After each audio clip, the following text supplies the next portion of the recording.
yi ñu ngi leen di nuyu di rafetlu ànd beeg TFM di leen dalal jàmm ci xibaaru juróom-ñaari waxtu yi xibaar yi bokk na ci aw tiis ndox mu bari mi biik ba fi aw tiis yàqu-yàqu naka noonu lu jege fukki bakkan yu ca rot dale ko Yaraax Dalifort ba fii ci Ngor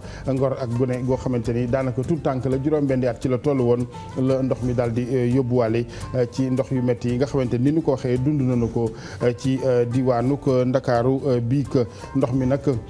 kéemtaan la fi ba yàq na yoon yu bari woto yu bari daal di lap ci li nga xamante ni mooy yoon yi capital bi ba ci tunnel ab corniche bi sax daanaka kenn mënu fa woon a jaar ni ngeen ko gisee ci image yi di kon mbir yu yéeme waaye météo gi nag jàpp na ni jeexagul ndax ay taw a ngi ñëw rawatina jeextalu ay bés bi Tambacounda ba tey jile xool ya fees dell gannaaw accident bi woon ci guddik juróom-benni fan ci weeru août jàpp juróom-ñaari fan wile ba na nag autis ba tey ci xool yi ni leen ko waxee dañ leen dellul ci njaboot foofee ak i seede baccalauréat 2012 tey jile ñu leen di demal lycée Thierno Seydou Nourou Tall ak résultat yi nga xamante ni génn na foofee baaxee wu ni nag Aminto Mbaaxe Saw nga foon tàggat yaram Mouhamadou Papis Diaw la nu ci àndal ci kanam tuuti lay doon jeexale gan gi Momar Ndaw njiital Asko Sène.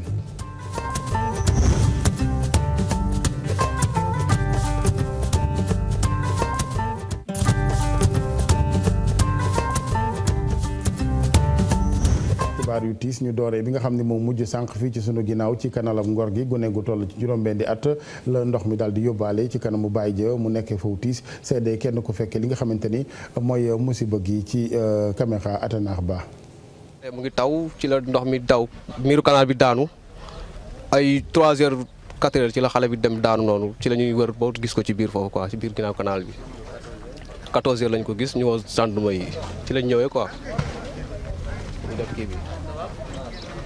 di Yaraax juróom-ñetti doomu aadama yu faatu daanaka bu nu ko méngale ak li xew ca Yaraax waaye jàpp Dalifort juróom-benn ca ay mag ñaari gune bokk na ci soxna soo xamante ni daal dafa ëmboon muy kon ni ñu ko waxee rek tiis ca ñoom askanu Yaraax Marie Christine Mendy Alioune Diagne. ay bakken yu rot ay kër yu yàqu lii la tawu démb bi indi bu ñaari waxtu ci guddi jotee ci la ndox bi tàmbalee wàcc fii ci Grand Médine benn liir bu am juróom benn weer moo daal di lapp ci biir ndox mi. taw bi weer bi muy am si guddi gi noonu quoi dafa tombé nag ndox bi da doon dugg ndànk-ndànk quoi mais après mu jékki-jékki ndox bi accéléré c'est-à-dire nu mu accéléré noonu après ñun ñu ngi jël ay saaku daf si ay kii ak yooyu pour fàtte ndox bi nu muy duggee. instant yi miir bi ba may naan gars yi miir bi fii la ndox bi di génn. diggante bi mooy sëgg di leen expliqué boobu si la ma miir bi fekk si parce que lii yëpp sama yëpp dafa gaañu même sama tànk yeeg yëpp kii booroon xale bi dafa daanu mais waxul woon xale bi dafa daanu quoi mais instant ñun parce que ñun ñu ngi insisté naan xale bi génn parce que am na benn xale bu ñu gàddu woon après par la suite lay expliqué ne ma xale bi si ndox bi la mujjee des mais après ba saa pour ñëwee la ñuy doog gis xale bi maanaam mu làqu quoi. ñu dem ca Grand Yoff mu doon benn fii tamit benn xale bu jigéen toll ci benn at la ndox bi daal di faat. bi muy taw daal la ndox mi ñëw ëpp ñu doole daaneel miir bi ci la dugg sama néeg ak sama doom jee mi ngi gàddu xale bi sama rakk bi gàddu keneen ki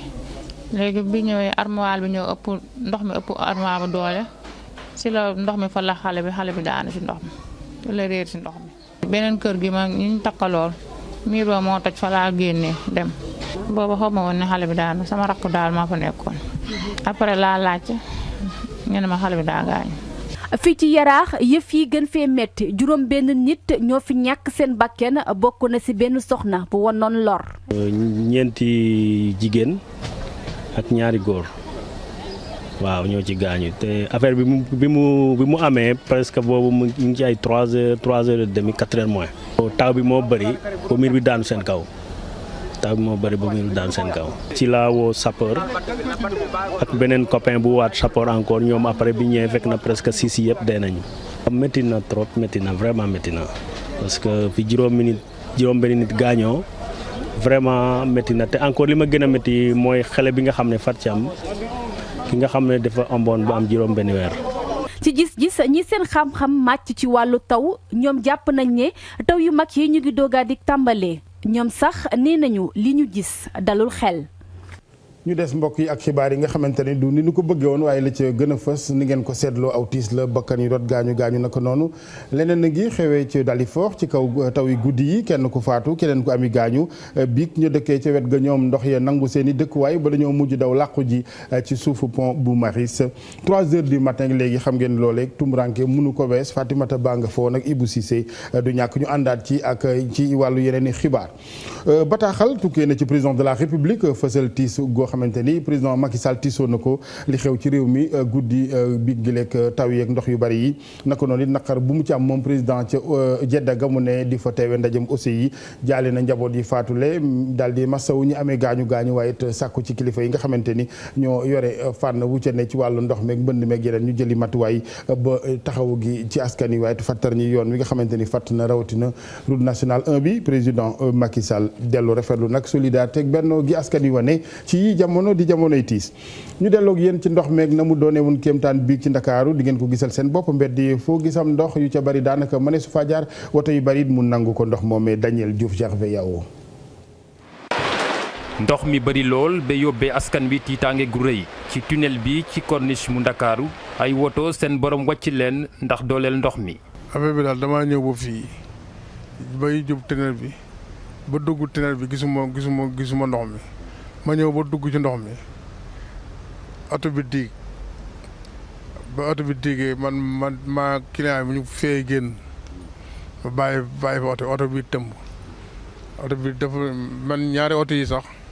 ñetti oto yi fi laa leen fekk mais gisuma leen woon bi ndox mi demee laay doo gis oto yi léegi xamu nu may def man fee génn man ak client bi ma yeboon dem taxaw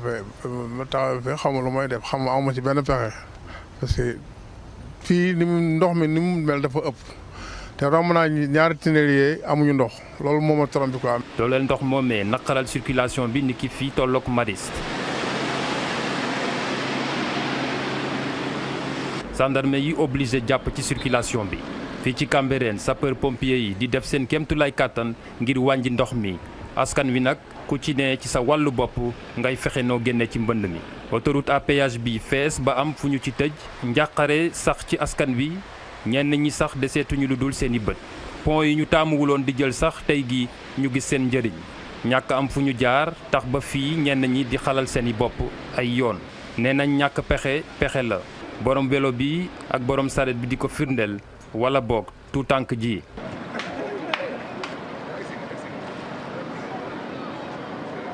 fii ci Patte d'Oie duyee fi ndox gën a yomb jënd essence ci station mobile bi woto yi ak li ni am doole tey gi moom ndox mi ndamoo na leen commerçant yi itam jot seen wàll ci mbënd mi ñu ci bëri ci ñoom danañ jonkonteel yi jafe-jafe bala noo taxawalaat seen njaay. lu bari loolu démb ci Ndakaaru ni ngeen ko gisee ci image ak reportage Daniel Diouf mu mel ni kon du lu jeex nag ndax bu weesoo daanaka lu jege juróom-ñeent fukk ak ñaari millimètres yi nu jot bi que météo ngi yëgle taw yeneen rawatina njeextal ay bés bi nu dëgmal Fat Bintou Konté Ibou Cissé. Dakar taw na taw yu metti mu di taw yoo xam ne dem na ci 65 millimètres fee ca Guédiawaye ba 92 millimètres ca quartier ba ñu naan Dalifort. déjà 18h amoon na benn niir boo xamante ne moo nekkoon côté Kaolack Mbour daal di yëg ba toog Dakaru amoon jonction ñaari niir yooyu ba pare ngelaw mi aussi ak guusaay bi nekkoon aussi Dakar loolu moo joxe quand même. taw yooyu xaw a takku si Ndakaaru ak li ko wër fu mu nekk nii Ndakaaru fii si Yoff am nañu 75 millimètres am nañu 80 millimètres dans la banlieue am nañu tamit 65 millimètres si Guédiawaye wante si Dalifort moo am 92 millimètres 92 millimètres quand même lu bëri la si Ndakaaru. mu di taw yoo xam ne wàccoon na démb ci Ndakaaru ak la ko wër mais du guléet la fi am wante nag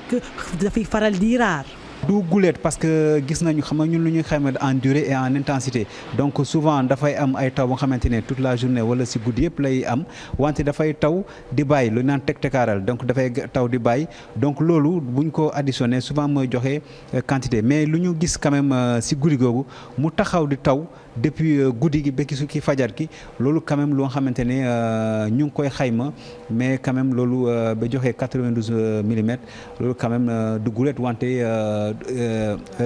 waaw dafay raar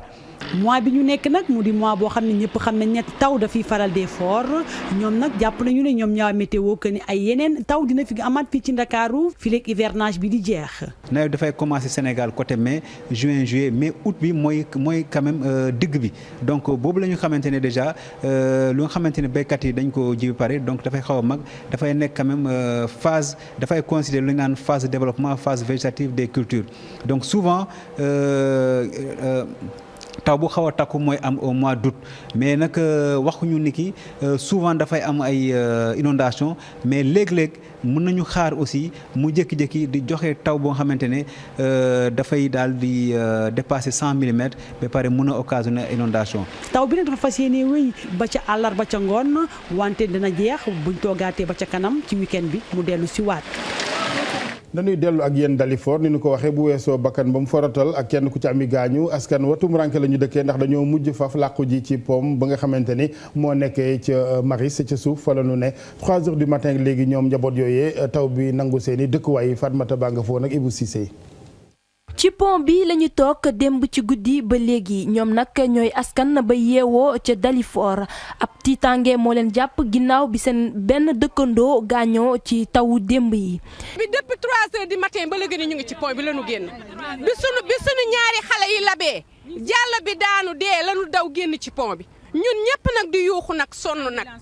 waaw ambulance mënul dugg si moonu taxoon a génn ci pont bi woo nañu ambulance ba sonn mënul fexe sappoor nangu la ñëw sonn nañu ci suba ba faj 3 heures du matin ba léegi ñu ngi ci pont bi. seeni kër fees dell ak ndox seeni bagage yàqu ñu dëkkee ca Dalifort tiit lool ne rek lii yëpp autoroute à péage bi moo leen ko yóbbee. miir bii nag muy biir berle bii nag moo ñu baare moo ñu rey. waaw autoroute péage bi rey nanu tax nanu ndox mi daan jàll di ñëw ci technopole bi mënatu la ñëw ci technopole bi lépp ci sunu biir kër yi la dugg. ñoom nag ñu ngi yor seeni kuddu ci noir ak seeni cin ne rek tey ci pont bi la ñuy toggee ndogu. sunuy cin nag a ngi nii nu yore ak sunuy gën def fas yéene quartier bi yëpp ñu togg benn mbana fii ci koñ bi ñu toog fi ndogu ndax matelas yaa ngi tëmb lal yaa ngi tëmb armoire yi yëpp a ngi féey dese yi ànd nanu ak ndox mi si biir kër gi te li ñuy wax bu ngeen génnee bu ngeen filmé di ngeen gis lépp ñuy yaakaar nag Macky Sall ndax Macky Sall ñëw na fii ba gis na li nekkoon Dalifort kenn du ko jàngal premier ministre ñëw na fi gis na li nekk Dalifort cité Belvédère. ku ñëw ca Dalifort foog ne géej wala dex nga nekk ndax ndox mi ni mu fa mel benn nit ñàkk na fa bakkanam ñaari xale am ci ay gaañu gaañu loolee tiital askan bi fa yeewoo. ñu waxtaanee tiis wa woon ca Kédougou ndaw la fa ñàkk bakkanam askan wa ñaxtu fa démb ne gendarmerie ko faat njaboot ga nag ñu ngi fii Ndakaaru ndax néew bi dañu ko indi fii ci l'hôpitalam Ndakaaru ngir autopsie reportage Louise Sarr. fii nii la ci morgue hôpitalu Aristide Le Dantec la néewu ci Kouta Sidibé nekk pour ñu def autopsie bi maanaam saytu rek li sabab faatoom xale bi nga xam ne dafa muuma ti tëx dañu ko faatoon gannaaw ba ko ay gendarme jàppee ndax ñu ne daa yoroon yamba ak ay moromam ci benn néeg waajuram yi di ñëwaat ci ñaawteef yooyu lee nu mu demee. dañu juróom benn gendarme dañu ko torturer dañu ko jàpp takk ko di ko diir ci biir kii bi. comme bu fekkee yaa ngi jël saaku ceeb takk ko sànni ko ci biir oto jël ñetti vélo teg ci kaw sama mag mënul sakk wax rond-point mairie la dee balaa ñu egg gendarmerie la dee bu ñu ko yóbbee médecin bi ci hôpital médecin bi xool ko médecin bi non duma ko laal yéen a ko indi kii dafa dee. ñoom nag ñu ngi réclamer justice. am nañu confiance ci gouvernement Macky Sall parce que Macky mu ne dina def lépp pour dindi impunité fii Sénégal donc on est là ñu ngi fii vraiment di xaar. mais fu mu nekk nii li ma mën a wax franchement à Kédougou on est meurtri par cette énième affaire là fu mu nekk nii c'est l'occasion soit ñu prouver justice de l'injustice ou bien l'injustice la justice il faut que dëgg rek. fu mu toll nii teguguñu loxo gendarme yooyu le ba léegi nguur gi nag ne dina def kenn kattanam ngir saafara loolu nu mu gën a gaawee. impunité bi waratu fi am ubbi nañ enquête dañuy identifier gars yi donc que ça soit le commandant de la gendarmerie gendarme yu demoon ci mission boobu ñoom ñëpp qu'on les traduise devant la cour d'assises parce que lii c'est un assassinat. bi moo nekk ñaareelu yoon Kédougou di jànkonteel ñaawteef yi nu mel ci atum 2008 la tàmbalee te depuis loolu amul lenn lu ñu def ngir dakkal li nu mel. ñu waxtaanee baccalauréat beeg résultat yi tey demal nañu leen lycée Seydou Nourou Tall ngeen baal ma foofee ci li nga xamante ni mooy jury 671 juróom fukk ak ñeent ñoo fa am d'office ñeenti mention juróom-ñett fukk ak ñaar yeneen war a jàll ci xaaj beneen bi Aminata Mbaare Sow nga fa woon ak Mar Dieng. 90 385 Ndeye Maymouna Samb mention bien. résultat baccalauréat général di wéy di wadd ñi ñu woo seen tur wane mbégte ak kontante waaye ñeneen ñi nga xam ni dañoo war a def deuxième tour dëkk ak jaaxle ba léegi fii ci jury 671 bu centre Seydou Nourou Tall de Dakar lu toll ci juróom-ñetti fukk ak ñaari candidat ñoo war a dem defi épreuve second tour yi. am nañu 54 admis au premier tour. second tour ñoo ngi 82 admis pour ñu jàll premier tour am nañu 4 mentions bien ak 10 mentions assez bien ñi jàll second tour balaa ñuy quitter balaa ñuy jóge lycée bi war nañu jël seen relevé bi moo leen di won ban matière lañ war a reprendre. Aïda Thiaw bokk na ci candidat yu war a def épreuve yooyee ndaw li doon élève ci lycée Galandou Diouf de Dakar ne dina xar tànku tubéyam ngir mën a jàll. maa ngi tiit ba léegi bien sûr parce que c'est pas facile quoi c'est pas facile franchement ak affaire yi ni mu demee année bi ni mu amee perturbation nga ñëw déjà ça pression la perturbation yooyu pression la nga ñëwaat admis woo d'office. oral nga jàll ba léegi pression bi day des mais moins de pression quand même. second tour bi xanaa jàng xool rek dem jëli sama relevé de note xool yan matière laa daanu ma reprendre ko. épreuve second tour dañoo war a tànn yenn matières yi loolu waral ndaw yi balaa ñu ko def dañuy dem waxtaan ak seen i jàngalekat. choix yi ma amul deuxième tour moyenne moom laa jël li ma amul premier tour moyenne moom laa jël deuxième tour léegi français laa jël ak maths ak. espagnol. maanaam li nga manqué le woon ci premier tour bi da ngay fexe nga dem dabu ji ko ci deuxième tour bi loolu la daal maanaam ku ci xam ne da nga doon def am 8 wala juróom-ñett il faut nga am fukk ak ñaar pour nga mën a valider sa matière boobu. deuxième tour nag doon beneen chance bi ñu may candidat bi ngir mu mën a compléter points yi ko manqué woon ngir mu jàll ci premier tour épreuve yooyu nag dañ ko tàmmale ci fukk ak juróom-benni fan. ci weeru août.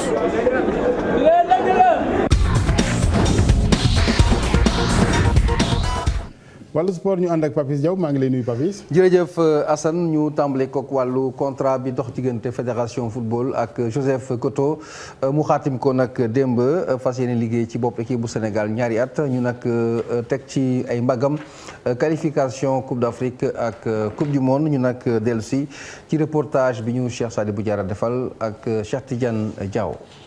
leer na nañ léegi Joseph Koto dina wéy di nekk entraîneur bu Sénégal ci diirub ñaari at yi di ñëw fédération sénégalaise bu football mi fësal xibaar bi ci ab ndaje jël ay matuwaay yu mat sëkk sas ko sas bu leer. objectif yi nga xam ne dañ leen ko teg dañ leen sas pour ñu jéem ñu qualifier une deuxième fois après 2012 ci prochaine CAN bi di ñëw bu ñu yóbboo ci CAN boobu nag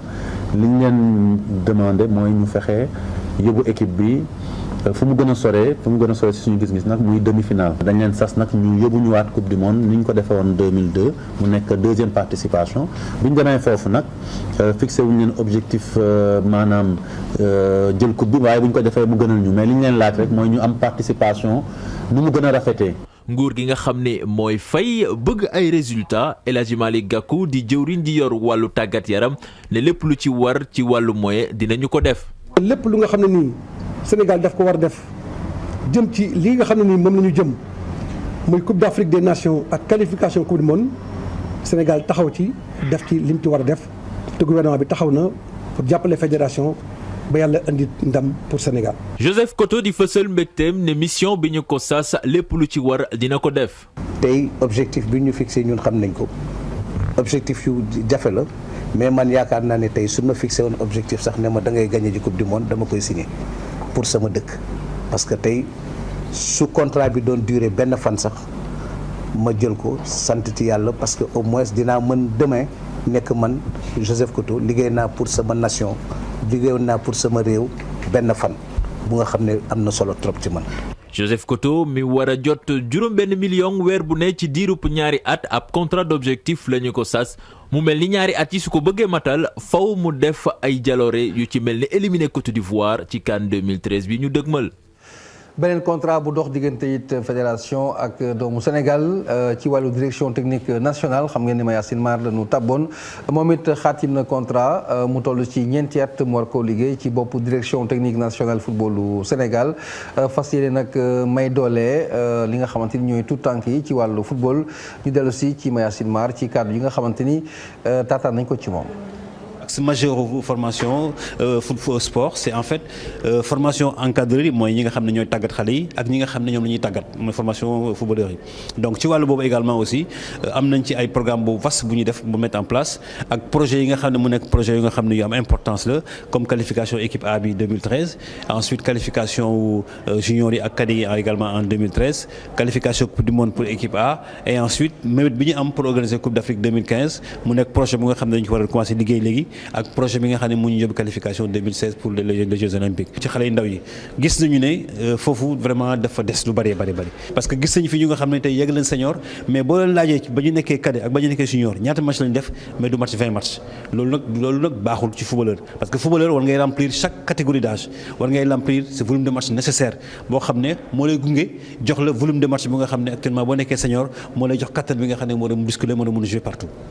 Mayacine Mar doon addu ci micro Cheikh Sadibou Diarra ci wàllu basket jamono ji nuy wax ak yéen Sénégal mu ngi jongante digganteem ak Mauritanie bokk ci tournoi zone 2 foofu la ci Cap-Vert nekk ñaareelu journée bi nuy amal mbir yi laata nag boobu daanu nañu Sénégal démb seen digg ak Cap-Vert dañ si ñëwaat ci suñu yeneenu jotaayu xibaar ñu koy tëjee wàllu karaté fas yéene nag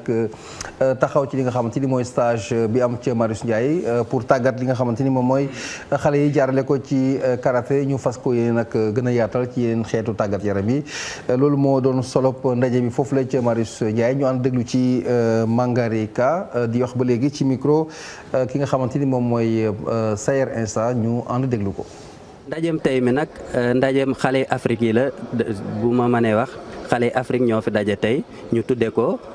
camp de vacances bu Afrique ñun suñuy élèves rek la ñu indi ñun ñi nga xam ne dañuy def karaté suñuy élèves rek ñoo fi nekk. dañuy defar ci ñoom li war ci base bi léegi nag après ñoom suñu demee ba dëgër fa mu gën a mën a fëse ñu daal koy dugal boor boobu mu dem fa donc loolu mooy intérêt camp yi nga xam ne ñooy def donc dina ubbi xel mi dina defar yaram mi. li ñu def lii du karaté rek la intéressé na itamit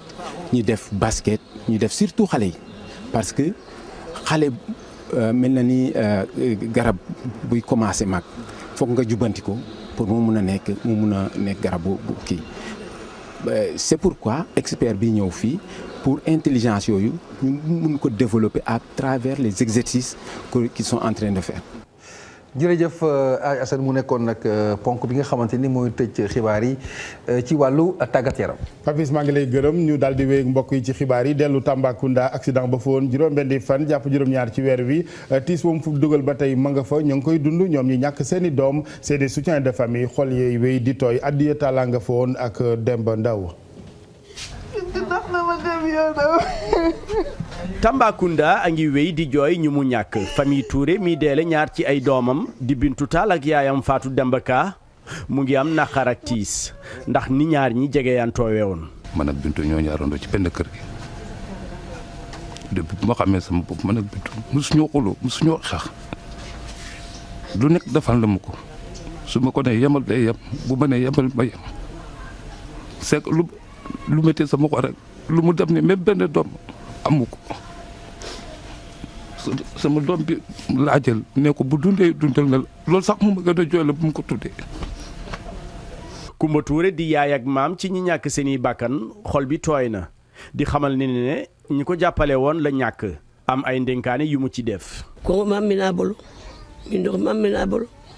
fer mam mina bolo Bintu de soutien la woon ci man ndax boo xoolee moom moo ma yóbbu màkk sama dund moo ko daan fay ndox mi courant bi itam ci kër gi moo ko daan fay wante nag maa ngi bàyyi lépp ci loxo sunu borom bile xoolal cadeau bu mujj bi ma jox sax mooy bool bi nga xam ne ci weeru koor gi la ma ko jox. mbokk ak xarit ci kii di Bintu Tall ñoom it téyeetuñu seeni rangooñ ñii ne ki leen doon xelal la woon ñeneen ñi ne bu ñu jaaxle woon moom la ñuy seeti. sama sœur la ñoo bokk baay dafa mel ni ñoo bokk ndey ak baay Bintu di sama xarit di sama xaritu rakk ñoom ñaar duñ ñaar kenn lañu te mi ngi États-Unis waaye démb ci guddi dañ maa woo ñu ne ma hospitalisé nañ ko ndax dafa feebar barki démb ba tey déggee dese bi ba tey ne lekkul naanul Bintu di woon ku baax di sama complice may xaritam ba jour décès bi ma amee ci suba si dañ ma woo seen service biñ ma wooyee ma gis ma ne xam naa egsi na parce que ne woon na ma day ñëw ma jël sama portable woo ko jotuma ko ma woowaat ko envoyé ko message jotuma ko là-dessus après ñu woo ma téléphone ñu ne ma yëgoo li xew accident dafa am ma ne loolu mënu ma ko gëm ma woote ci kër gi jot Adja ni ma Bintu moo accidenté man loolu mënu ma ko gëm balaa di woote waat fa benn service bi di ma woo daal ni ma yëngal li xew Bintu dafa gaañu ak yaayam gaañu. sama lépp la Bintu sa baax ta Bintu sama bët su xonqee Bintu bëtam xonq na Bintu su ma amee méttit Bintu am na méttit damay toog am problème sama service ma woo ko Bintu foo nekk mu ne ma bàyyi sama bureau ma ñëw toog wax ko sama soxla lu ma pare wax sama soxla Bintu da koy jooy ba mu jeex. l'accident bii def lu ëpp ñaari fukki nit ñi si ñekk seeni bakkan askanu Tamba xamal nañ ne dootuñ ko gaaw a fàtte ñuy ñaax nguur gi rek ñi am ay gaañu gaañu ñu faj leen ni mu waree tamit ñu yokk kaaraange gi ci yoon yi. yow Talla ñu koy gërëm mbokk yi ànd ak sunu gan Momar Ndao njiital ASCOSEN Momar ñu ngi lay nuyu rafetlu teewaay gi. waaw maa ngi leen di fay El Hadj Assane. ñu ngi seetaan élément bi léegi wax dëgg yàlla accident yi désastre dëgg la ba ci njaboot yi ba ci dundin wi. ak soutien de famille nga xam léeg-léeg dañuy leen di ñàkk ñoom njaboot yooyu. waaw xam nga bakkan moom dara mënu ko remplacer. ba tax na bu accident bu mel ni amee su fa bakkan waddee dafay métti lool donc moo tax ñu ngi jaale ñëpp ñi nga xamante ne am nañ koo xam ne des na ci accident. suñu askan léeg-léeg dañuy am tegginu waxtaane wàllu koppar bu accident amee waaye wax dëgg yàlla ki nga xamante ni moo nekkoon soutien de famille bi ki nga xamante ni xëy na njaboot gi moom la ñu yaakaaroon bu fekkee ni li munta ñàkk teewoon muy ak faatu au moins ñu mun ko gunge assurance yi. Sénégal foog nga ni wàllu assurance ñu ngi wàccoog moom ni mu waree. waaw des na lu bari ndax da ngay gis koo xam ne dafay assuré fay primam normalement yëpp am sinistre maanaam am jéeya. mais balaa moo jot ci xaalisam dafay dawa ba bugg a dee te loolu jaaduwul dëgg la nag bu fekkee ne dem na ba loru am ci code bi wane na ne daal ba 2 ans daal jàpp nañ ne mun naa am durée boobu pour que ñu mun a def ndàmpaay yi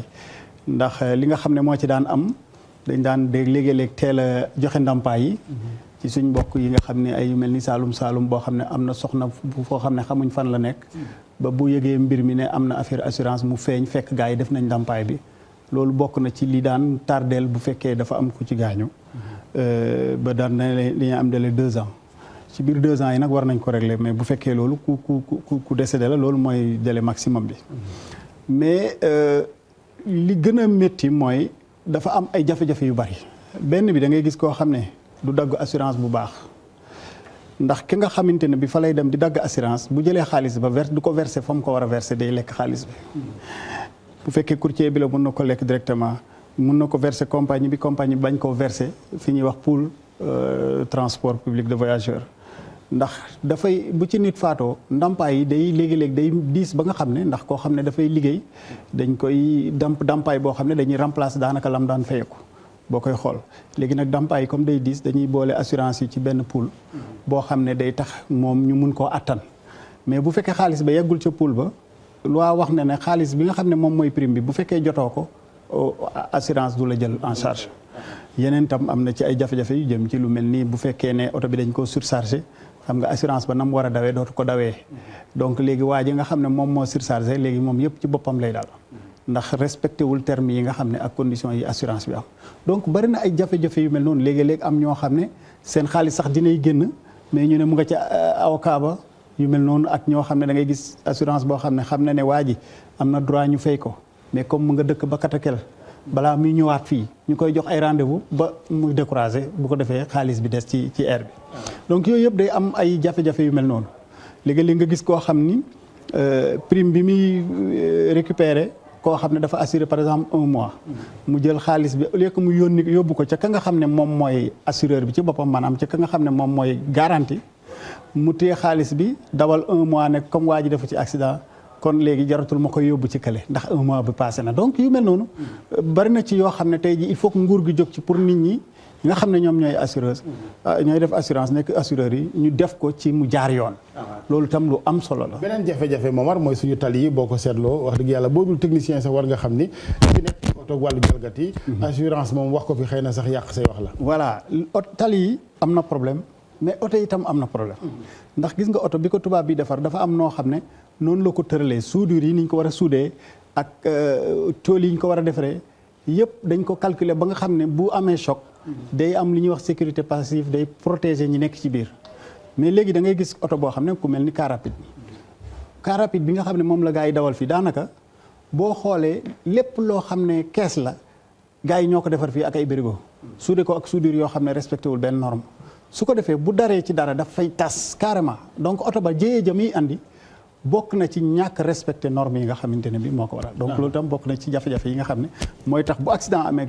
gravité bi di ëpp lool. mais malgré tout ça on laisse faire. oto yaa ngi wéy foofu nag assurance yi ñu ngi dagg di tamponné di jox nit ñi. loolu nag la problème bi nekk parce que tey ji da nga gis koo xam ne dañ lay jox visite technique nga xool oto bi mu leer na la kii warul am visite technique. bon te bu ñu leen bëggee jaarale yoon visite technique ñu ne dañ leen di tere ñu liggéey gis nga centre de visite technique bi nga xam ne créé nañ ko fi temps yi sax mais depuis des années et des années yàgg nañ ko bëgg a def mais transporteurs yi mosuñ koo nangu te xamuñ ne ñoom la ñuy protéger ndax bu oto bi dalee ci dara tas transporteur bi day ñàkk bu fekkee ne chauffeur ci chauffeur bi day ñàkk mën na am gaañu et cetera donc liñ leen di pousse pour ñu góorgóorlu ci respecter normes yi seen i intérêt la mais beneen défaut tam am na ci da ngay xool par exemple nguur gi day jël oto boo xam ne nee na mun na yóbbu 1400 kilos rek ñu jël ko diviser ko par 70 ne Sénégalais mooy 70 kilos lay peser donc war nañ cee mën a def 20 personnes mais 20 personnes ci mbir norme oto dafa am encombrement boo xam ne moom la war a àndal mais mënoo def 20 personnes ci foo xam ne mayoo leen encombrement bi nga xam ne moom la réglementation bi wax. xam nga léegi boo xoolee lu mel ni car rapide bu yëngatoo foo laal rek daf lay dagg te oto buy transporter nit warul am benn weñ goo xam ne muuruñ ko donc loolu yëpp bokk na ci yi nga xam ne nguur gi moo war a xool loolu ñu respecté ko pour que. bu jëyee amee jafe-jafe du bari. di renouveler le parc automobile oto yu bon yi xam te ñu jëlee ko fi. vraiment avec autorité nag ñu bàyyi voilà parce que tamit xam nga ki nga xam ne dafa yore oto. di dawal Kaolack Dakar. te oto bi yow mënoo ubbi ci biti rek nga ko mën a ubbee xam nga kooku cercueil la muy daw. da ngay gis koo xam ne day dawal oto place ba muy war a def liquide frein ba mu def ca saabu. di pédale di bës yaakaar ne moom moo ci nekk te liquide frein lu muy jar téeméer bi alors donc yooyu yëpp bokk na ci loo xam ne mooy tax bu accident di am muy indi jëye ju rëy ndax ñi war a def seen liggéey yëpp defuñ ko loolu bokk na ci ñu ngi lay gërëm bu baax Momar Ndao di la jox ndaje 20h ci français bi jërëjëf Momar Ndao njiitu Ascosen lañu àndaloon mbokk yi seen xibaar ak TFM 20h Khalifa Diakhaté ñu fanaan jàmm